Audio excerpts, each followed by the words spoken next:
everyone, I'm Captain Logan, and welcome back to the Vast and Ominous Comic Vault. It's time for part 2 of this week's new acquisitions, something odd that I've never done before. I decided to go ahead and review all my books from last week, so I've done that, and now I'm all caught up and ready to talk about stuff that dropped this week. So I got a smaller list than I did the other day. It's mostly Marvel, just a few books for you, and then we'll do a couple of Image books right at the end. I have some things, and this has been going on every week for the last few weeks, so I'm trying to get caught up on stuff that I've been piling up and haven't had a chance to get to and read. So I've got a few books I picked up this week that I'm not going to review today because I'm not caught up yet and I've not read them. I've got let's see, Batman Europa just finished. That is a 4-part miniseries. Really interesting art from Azzarello, and I'm not sure how I feel about the story overall. Just from I've read the first couple issues. Kind of an odd Batman Joker team up in Europe thing, and the art is really cool though. It's super gothic and kind of surreal looking, and I really like that about it. But anyway, I might do a review of this down the road. And then Klaus, I maybe have mentioned the first issue of this in a couple of places. This is Grant Morrison's take on the origin of Santa Claus, doing it in kind of a Viking Norse mythology epic sort of way. I loved the first issue. I haven't got my hands on issue 2 yet, and issue 3 just came out, so I've got to catch up on that. And then also the Ultimates, which I've not read any of at all yet. I'm really intrigued by this book. Of course, I collect Galactus, so I had to know, and it's odd to put Galactus on a team. This apparently has both actual Galactus in it and somebody dressed up in a Galactus costume who looks like just a normal-sized person, so I have no idea what that's about. I'm interested to get into it, but I somehow rather missed this and didn't get it on my pull and didn't realize that it had already been out for a good 4 issues before I even noticed it. So I got to catch up on all that stuff, and then maybe reviews down the road and adding them to the weekly new acquisitions list. Let's get right into it, shall we? With Howard the Duck number 4, this is, I'm like, my voice is cracking at the tops. It's like puberty was half my life ago.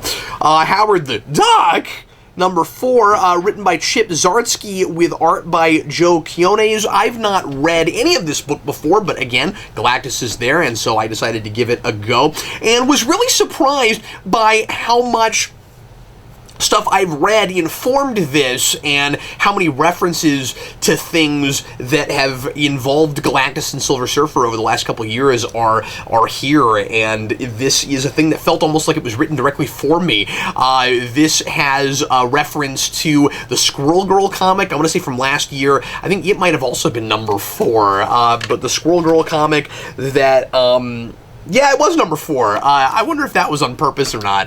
But I reviewed that on a text blog last year and was really impressed with it and thought that it was a wonderfully hilarious satire about Galactus, and it had Squirrel Girl talking about all the things that Galactus, about how like really impractical Galactus is, and asking all kinds of amusing logical questions. This also is informed quite a bit by the current Silver Surfer ongoing, and mentions Dawn and tells us where she is and why she's not involved in this particular story. And so if you have read any of that stuff, or if you've been reading Silver Surfer, you'll certainly appreciate this, but is also a thing that's very easy to pick up and read regardless of whether or not you've read that stuff. And I mean, I know that I have, but I also have read no Howard the Duck and had no problem picking this up and reading it. It's kind of a who's who in cosmic Marvel right now. The Guardians of the Galaxy are involved in this. The Thing is here. Of course, he's involved in Silver Surfer right now, and it was kind of fun to check in with things that I haven't been reading also and kind of see what status quos are like right now. Apparently, Guardians of the Galaxy is in a really interesting place. And by the way, if you're reading that, the current Bendis run, let me know how it is, because I haven't touched that since well before Secret Wars, and I'm like 8 or 10 issues behind on the previous volume, and found it to be toward the beginning. I talked about this a lot a couple years ago, kind of meandery and it was linked up too much with events and things and didn't seem to have its own direction, so I kind of fell off of it. I guess I bought that whole volume. I kept it on my pull list and kept stacking it up, but I haven't read those. So I'd like to know what the current volume's like, because I haven't started on that. I haven't been buying that because I just lost interest with that previous volume, but if it's really good, let me know. Anyway, this is, so they're involved in that, and I guess what I was going to say is you've also got the Star-Lord like missing from them from that group right now, and she's been replaced by Kitty Pryde of all people. Always, she likes to show up in odd places sometimes, and she's wearing a Star-Lord suit. And then it's the group is being run right now by Rocket Raccoon, which is really interesting. And so it sounds like a kind of a neat status quo right now. And Venom is there, but Venom is also in his own book, Venom Space Knight, which I've been buying and once again haven't had a chance to start reading yet. We're like 3 issues in, so I'll try to get caught up on that and then maybe talk about issue 4 on the next time it comes out here on this show.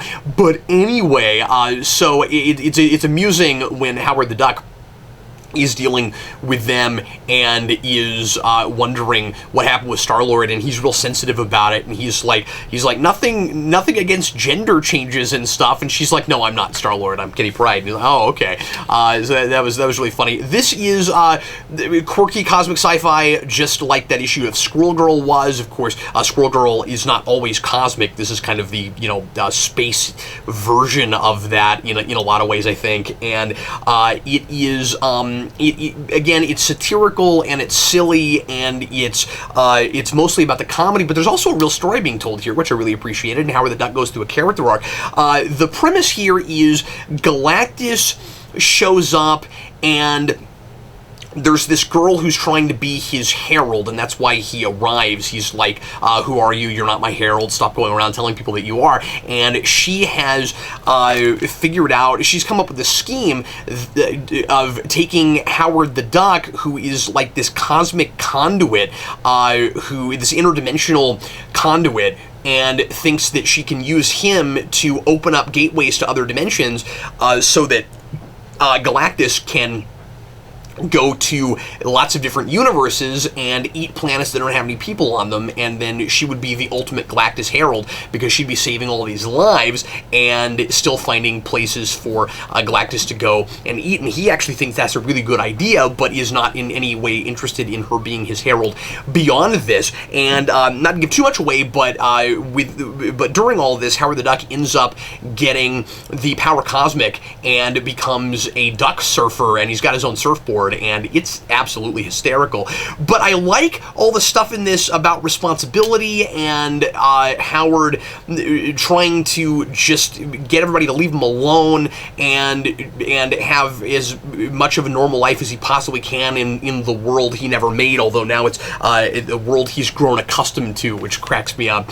And he has and he's trying to, wash his hands of all of this, but at the same time, he is, for whatever reason, this portal to other dimensions, and that is kind of his superpower in a way. And so the question is, what should he do with that? And is he being irresponsible? Does he have some kind of a duty to people to use that?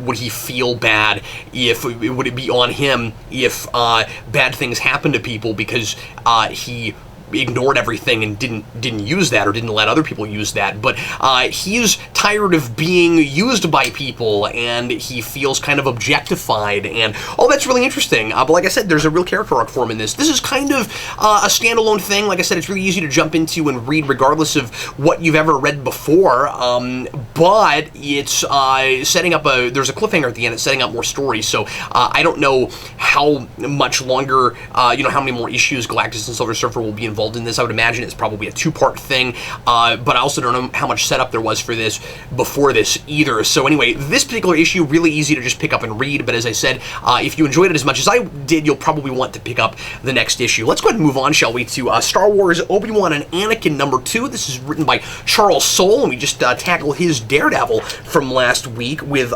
fantastic art by Marco Cicchetto. I'm reading most of the Star Wars stuff. I've been really happy with it so far, and it feels like the world has gotten topsy-turvy where I'm reading as much or more Star Wars as I was X-Men a couple of years ago. I'm not reading really any X-Men right now. I will when X-Men 92 starts, because I'm excited about that, and that's going to be a monthly outside of the Battle World thing. But it's so weird. And I'm reading all this Star Wars. I wish there was this much really good Star Trek, because I'd certainly be picking all that up, but that book from IDW has been so hit and miss, I can't bring myself to keep buying it.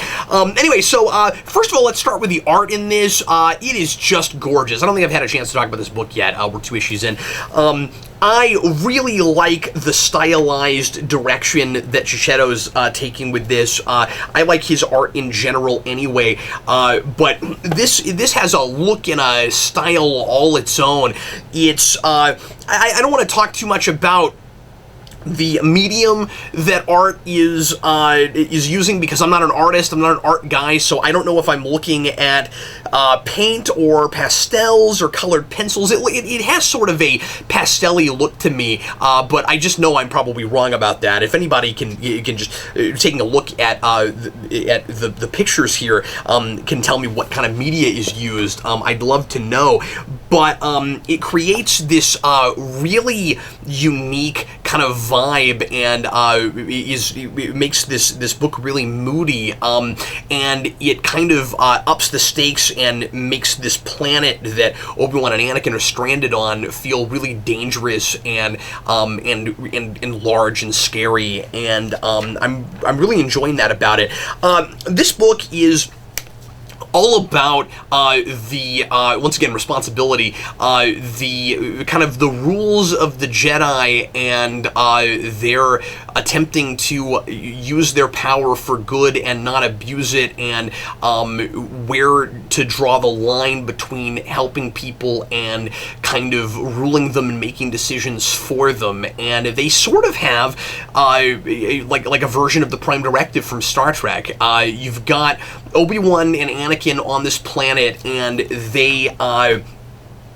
and there's this war going on, and they could, certainly step in and stop all of this, but it's not their place to do that, Obi-Wan doesn't think, and sometimes you have to stand back and let a culture evolve and be what it's going to be, even if it means the deaths of a lot of people. And that's the thing that Anakin, of course, has a difficult time getting his mind around. And it's about self-control, and everything that the Jedi Order is supposed to be about. But I really appreciate seeing this kind of consistency of what the rules and what the philosophy is that I feel like was kind of genericified and not really present in the prequel trilogy.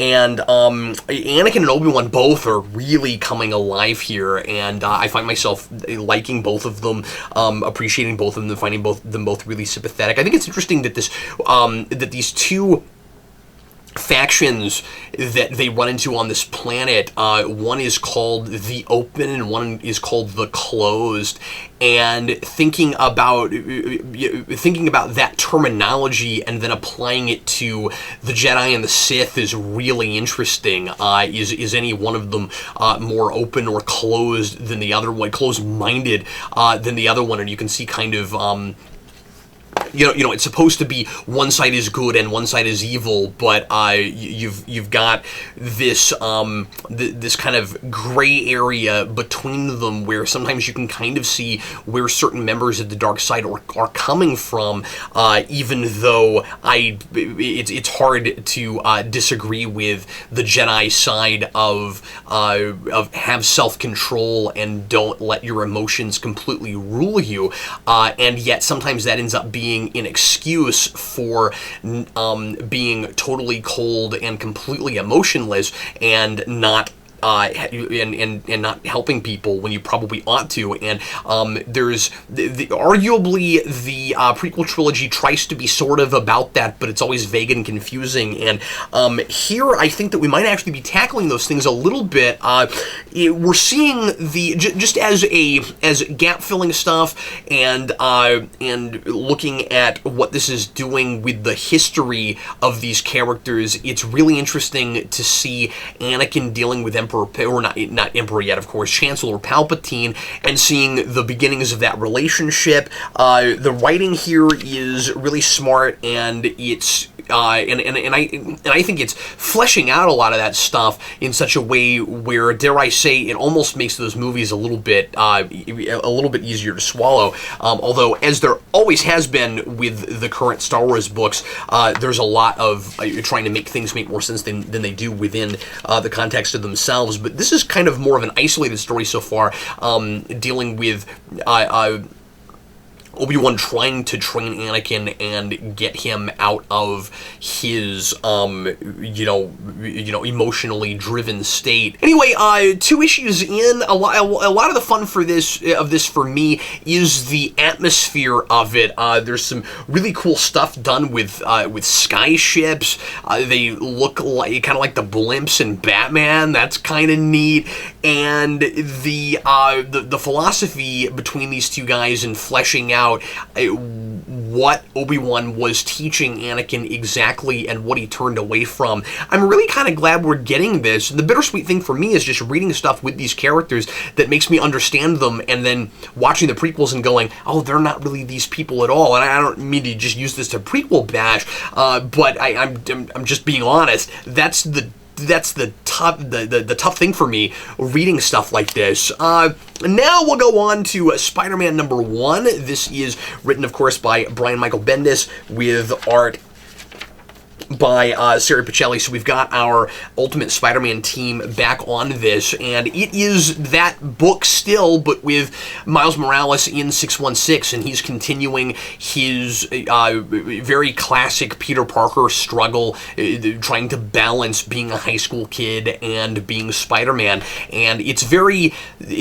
simple, back to basics Spider-Man, which I appreciate a lot. First of all, if you've not read any of this stuff at all, but you kind of miss old school Spider-Man and you're not a real big fan of what Slott's doing with Peter Parker being the CEO of a giant company and just where we've gotten with that, you want to kind of go back to basics, this is certainly the book for you. I think this is pretty easy to pick up and read, at least so far. I don't know how informed it's going to be by a lot of stuff that happened before this, and how much Bendis is going to help us along for people that haven't read his stuff before. I don't know how much recap and hand-holding he's going to do exactly, but I feel like this is not real hand-holding, and he's doing a good job of catching people up to speed as much as they need to just to understand what we're looking at here.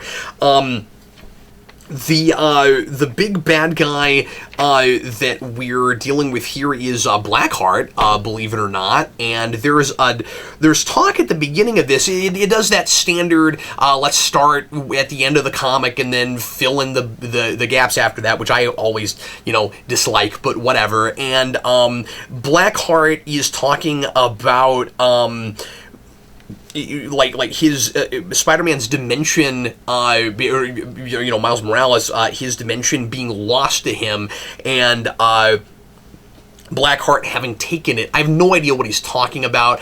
There's nothing else in this issue about losing the Ultimate Universe, if that is even indeed what we're talking about, and all of that. I didn't read everything with the tie-ins to Secret Wars, and I have a lot of stuff that I haven't read yet, so I am really fuzzy, feel free to help me out. I'm really fuzzy on how much of the Ultimate Universe survived, what characters exactly are sticking around. Miles has his entire family and doesn't seem to be broken up like everybody else went away. Also, Bombshell is still around. It makes me wonder if the rest of that old team is there, with Cloak and Dagger and stuff. So clearly some Ultimate characters are still around, but then we definitely are in the post-Secret Wars 616 universe, because we've got Falcon, Cap, and characters like that at the end that Spider-Man is coming in and trying to help. I love the fight with Blackheart at the end of this. There's a really cool, almost kind of iconic moment that I won't spoil that has something to do with Spider-Man and Captain America that I thought was really, really cool. One thing just stylistically that I really don't care for, and it might be that Bendis was doing this even with some issues at the end of Ultimate Spider-Man, and either I don't remember or I've not read those issues yet, so I am, again, a little bit behind on stuff. But it's doing that Ultimate Spider-Man cartoon TV show thing where you'll get a silly, cutesy cartoon panel that's showing you what Miles Morales is thinking in his brain about something, and I just don't really care for those. I don't feel like this version of Spider-Man would necessarily have that. It seems like kind of an intrusive and unnecessary sort of thing. I'm cool with the POV thing of let's get in a character's head and see it kind of from their perspective, but oftentimes that just seems like an excuse to be cutesy and silly, and I just don't. It kind of takes me out and gets in the way. I don't really see the point of it here. I can see that with other things. It hasn't been as big of a deal in like the Ninja Turtles cartoon show for me as I thought it might be. There's places where I like it better than others, or at least where I can tolerate it more than others. Here it almost feels like, because this came from Ultimate Spider-Man and that show is called that, we've got to bring that mechanic in, but then this isn't even called Ultimate Spider-Man anymore, so like I can't even use that logic, and I don't know if that's what it is even in the first place. That could just be a kind of personal taste thing for me, and it doesn't happen more than a couple of times, so it's not a real big deal, but it doesn't strike me as very Bendis, and it seems like a thing that if we were going to do it, it would make more sense if we'd been doing it the entire time. I don't know why that's suddenly encroaching upon this book, unless we had it before and I just don't remember it, but I don't think we really have. Bendis is relationship-wise, he's right on the money, as he always has been on this book. I still love Miles and Gank's relationship. I'm glad that he's still around. He's a lot of fun and still plays the comic relief, but not in too much of an irritating way. Miles, the dynamic with Miles and his father, where his father knows that he's I think this is where we're at now, where his father knows that he's Spider-Man, but his mother doesn't, and his mother is expecting a lot from him, and he can't juggle everything, but his dad kind of understands. All of that is interesting, and I'm kind of interested or excited to see where that goes. This is mostly kind of setting up status quo and showing us just where he is with things right now, and like I said, it's just very much going back to the roots of what Spider-Man was always about, power and responsibility, trying to juggle a personal life with a superhero life, and and there's a lot of really great thrilling action. It's a solid first issue.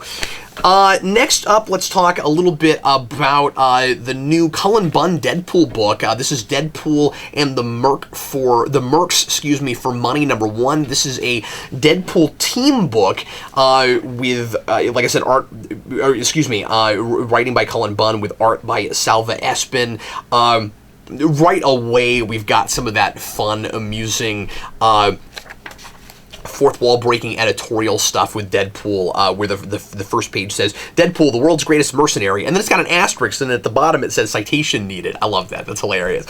I have read Cullen Bunn's Deadpool stuff going all the way back to Deadpool Kills the Marvel Universe, and I've always really liked it. I've liked a lot of them. I wasn't as big of a fan of the zombie stuff as the kind of Walking Dead parody stuff as the Deadpool Kills the Marvel Universe stuff. Deadpool Kills Deadpool was a really great follow-up, or at least it was decent. I'm not in love with this yet, but I think it's just not my cup of tea. This isn't really for me, and it was the fourth wall breaking, like reality bending stuff that I was really enjoying from Cullen Bunn. And he's kind of gotten away from that, and now it's just doing kind of a standard Deadpool book.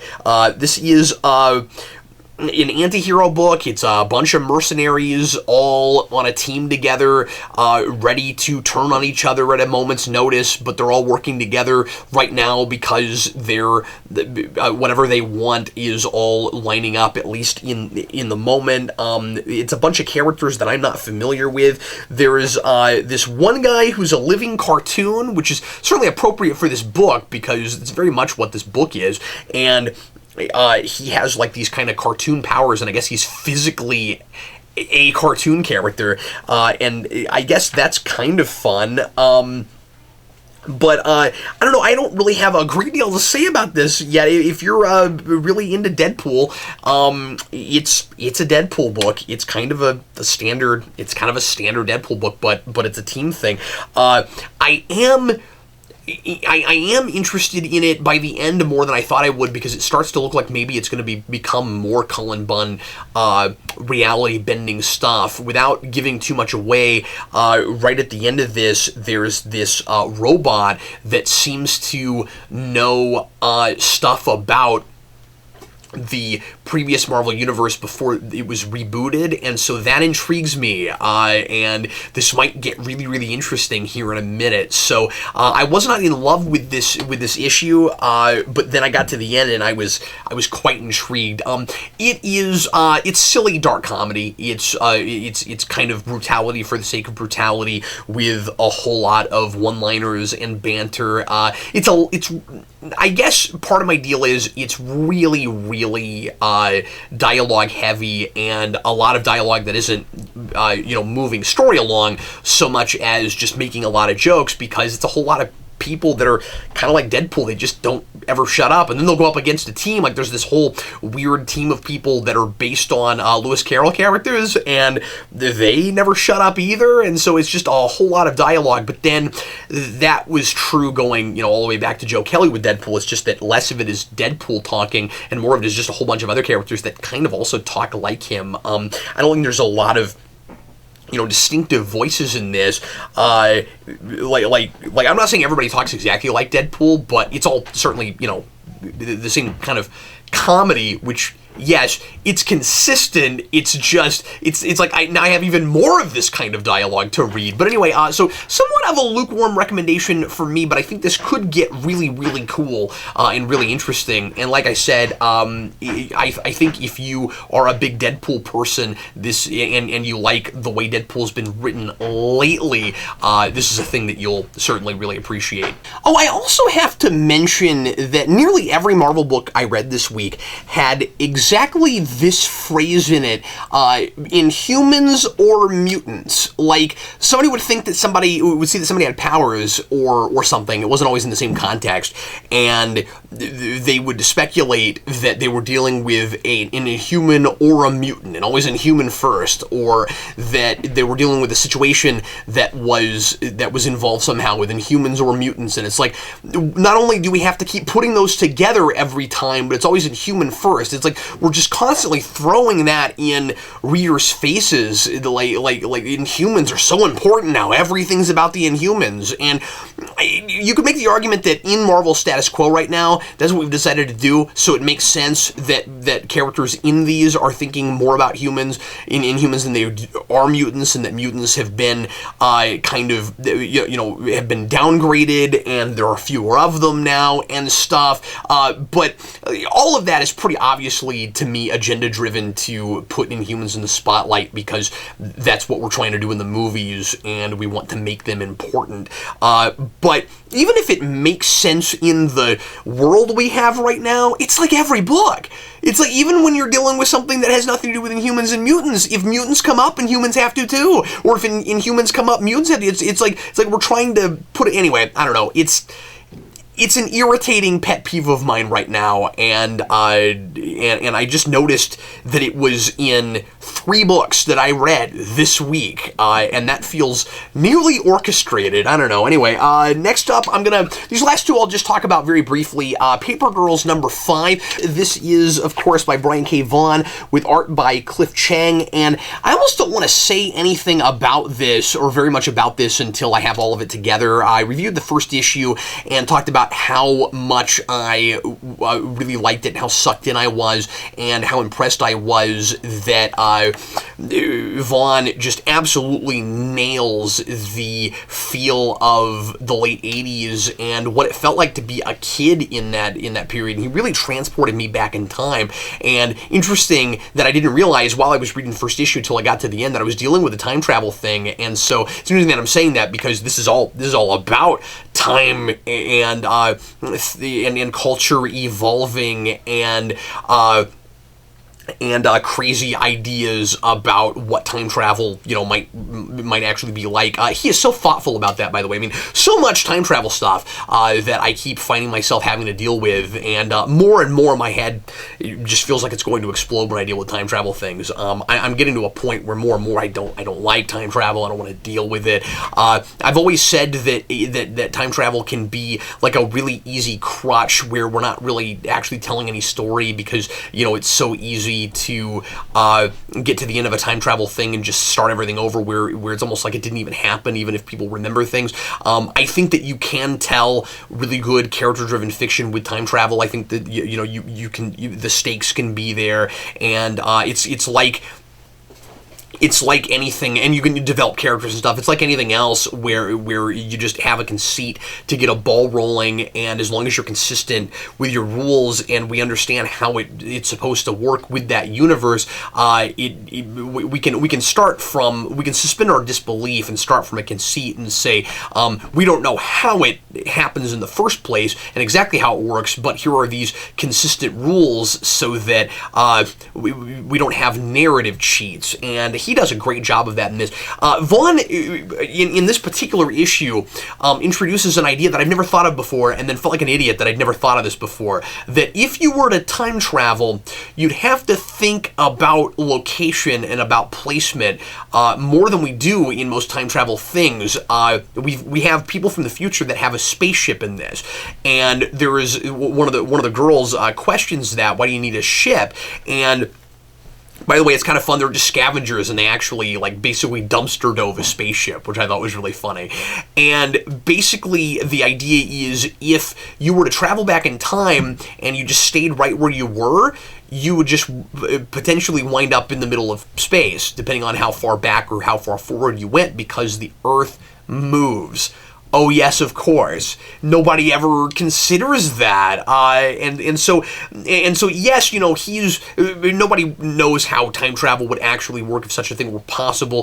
Paradoxes always arise when you start thinking about time travel, and so just like anybody else dealing with time travel, Vaughn's got to come up with his own somewhat arbitrary set of rules. He's got the kind where within your own timeline, sort of like Doctor Who, you can't really change anything, and but he kind of helps us out in telling us, where we stand with the pseudoscience. And anyway, what we've got is an absolutely fascinating cultural exploration of a mix of different kinds of cultural ideas going into the future, and kind of this bizarre, almost perverted sense of things that we used to have that all got thrown together in a pot and don't even make any sense anymore, but they do to the people that are living it. And I sometimes wonder if you took somebody from a couple hundred years ago and brought them to now, if it might feel that way to them too. A lot of stuff about degeneration of language. I'm really impressed with the consistency of Vaughn's future speak and all of this weird mixing of text speak and colloquialisms and slang and stuff, and you've got our 80s characters trying to understand what these people are saying and putting together quite a bit of it, and that makes me on the page want to try to figure it out for myself. And like I said, I think he's kind of consistent with it. It's it can be kind of slow going when you're reading that stuff, where sometimes it feels feels a little bit like reading phonetic speak, where we're writing out phonetically exactly what it would sound like, and that slows me down. It's kind of against modern convention. I usually don't like that. Here we sort of have that too, but it works because I don't know how they spell things in the future, and he's not using like a whole bunch of apostrophes and different kinds of punctuation to try to make it sound a certain way. It's just that these people are talking with this really bizarre amalgam of various pieces of language that, when you put it all together, sounds like a bunch of gobbledygook. But it also sounds very much like, I mean, I don't think he's exaggerating. I think it totally could kind of be like that. I need to read all this together again because I've kind of lost a little bit of a sense of who these characters are, just because I'm reading this month to month, and it really feels like a thing that I need to be reading all together. I think this probably will read a lot better in trades, so I don't want to speak too much to the story and character stuff right now. As always, Vaughn makes these characters feel so real and feel like what real people would actually do, and I'm jealous of his writing every time I read something from him. Anyway, I guess the only other thing I'm going to talk about, and again really briefly, is Spawn 260. I went ahead and read this one. It's been almost 10 issues since I've read a Spawn comic, and so I like it better than I probably would if I had been reading this whole time, because that's what always happens with Spawn with me. And B, I decided to go ahead and just kind of check in with this book, but I'm not really familiar with what's I've been going on just right before this. I know that Al Simmons' back. I know that Wanda is in hell, and that he's trying to rescue her. She has died. This seems like it might be finally, or at least that we're supposed to think this, our last big hurrah with Wanda, and for Evermore, we'll finally see Al Simmons move past her, but I wouldn't hold my breath on that. He's been doing this for over 20 years. Very simply, Al Simmons is in hell trying to rescue Wanda's soul from Satan, and Satan is a very different, very kind of generic-looking and acting Satan from what he was when he and God were both just children with too much power, literally children. I have the same thing I always do with Spawn, which is I don't understand what counts and what doesn't anymore, so I can't go off of any consistent history or anything. It's just month to month. The world is whatever Todd McFarlane decides it is. We've got Eric Larson on this book now, and the best thing I can say about it, of course, is the art. It's really fun and kind of bizarre to get to see Eric Larson drawing Spawn. Of course, he did in issue years ago, but now he's the main artist on this book, and that's how Todd McFarlane's really touting this book up now after things didn't work out with Brian Wood and stuff, where he needed some big gimmick to try to sell Spawn, and I guess this is it. I don't know if anybody's buying it and reading it, but here it is. Spawn is completely out of character from what I remember with him, because he's reasonable, and he seems like kind of an okay guy, and Wanda's talking about him like he never hurt her and beat her and stuff, and there's all this talk about how cool he's been for not trying to move in on her while she was married to his best friend, and there was a long time where he was trying to be as cool with that as he could, but he still couldn't move on from her, and he was very jealous of Terry Fitzgerald, and then at one point he kind of does just try to completely take over when he gets his face back, like he has here, when he's like, that's my wife you're sleeping with, give her back to me, and like all that happened, but I guess we're pretending like it didn't, because I guess all that's been retcon. I never know what's retcon and what's not with this book, and then it's so frustrating because then Todd McFarlane will reference issues that happened before we wiped things out of continuity, and then I'm like, okay, so that part happened, but then, I know I've talked about all this before, but what do you want from me? It's all the same problems. There's reference to 185 when he killed himself, and we've kind of overhauled even his motivations for that a little bit, I think. I don't know. It's kind of a fun book to look at. It feels it's very over the top comic book melodrama, like the early stuff in the Best Days of Spawn, and I'm really enjoying looking at it that way. Eric Larson's art style has not changed at all in 20-something years, and it's a lot of fun to look at. I like the coloring in this book a lot. It's violent, it's graphic, it's Spawn. There's this moment where like Spawn and Wanda are running away from demons, and then at one point they just stop and have sex. Yeah, just right in the middle of hell. They just kind of stop. I don't know how that's comfortable. That looks really hot to me. I mean, like, and I don't mean hot like sexy hot. I mean hot like fire and brimstone hot. But I guess she's like a soul. Does she have like an actual physical body? I guess you do in hell, but like maybe it feels different because like she's a dead person and she's like a soul.